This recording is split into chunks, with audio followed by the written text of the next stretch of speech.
Well, we can speak now to Dr. Ricky Greenwald. He's a founder and director of the Child Trauma Institute. He has nearly 3 decades of experience in helping children through trauma and joins us now live via webcam from Massachusetts in the United States. Welcome to the program, Dr. Wald. Now, firstly, of course, it is an incredible ordeal that these kids have gone through. It is incredibly happy news that they've been found, but the ordeal is not over. They are still trapped, and there are all of the mechanics to be worked out on how they get out. But tell us about just how traumatizing this whole experience must be for them as children.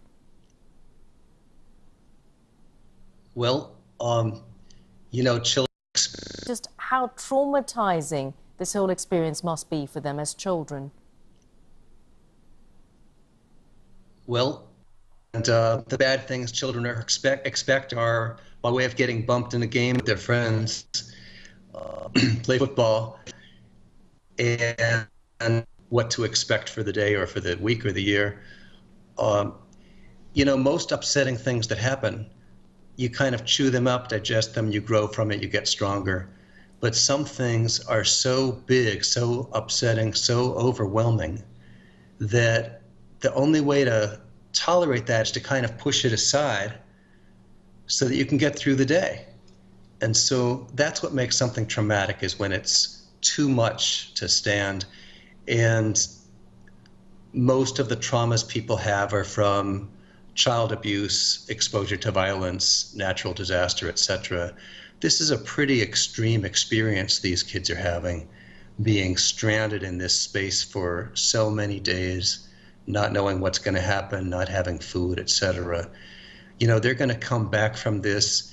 It's not so different than people coming back from an intense combat experience, that you come back to what looks like the normal life you left, but you don't feel normal anymore. Right. It's a big culture shock, and I think even with good family support and community support and, of course, medical care, it's going to be quite a challenge for these children to adjust. That's right. I mean, you're describing it as coming back from combat, so this is going to be a traumatizing experience. Of course, they're not through it yet. They haven't got out. Right. But we know as well there's a cultural layer to it. This is happening in Thailand.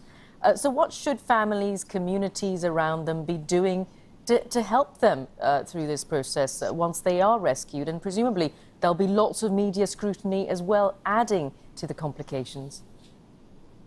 Yeah, there's only so much you can control a situation like this, given the publicity it has. I think, families and communities have to strike a balance between, on the one hand, trying to get back to normal life as much as possible, which is really comforting, and on the other hand, acknowledging that something pretty big just happened, and that we're going to have to make accommodations for people that don't feel normal yet, and that might have special needs. They might have special anxieties or fears. They might have emotional reactions that are unexpected.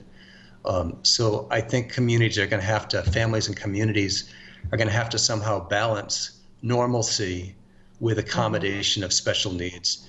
The other thing that I hope we're going to see is appropriate treatment. There are several really good research-supported psychotherapies for traumatized children. Right. The best of those, in my opinion, is called EMDR. And in anticipation of this interview, I did check, and there are quite a number of EMDR-trained therapists in Thailand. All right. But what about the parents, the families who have watched this so closely over the last 9 days? They're going to need help too, aren't they? That's a good question, because everybody's focused on the children, but it's impacted much more than the children. These are parents who presumably didn't know if they'd ever see their child again. And I think they're going to be focusing on their children, but they've been through it too in their own way. All right, Dr. Ricky Greenwald there in Massachusetts. Thank you so much for joining us.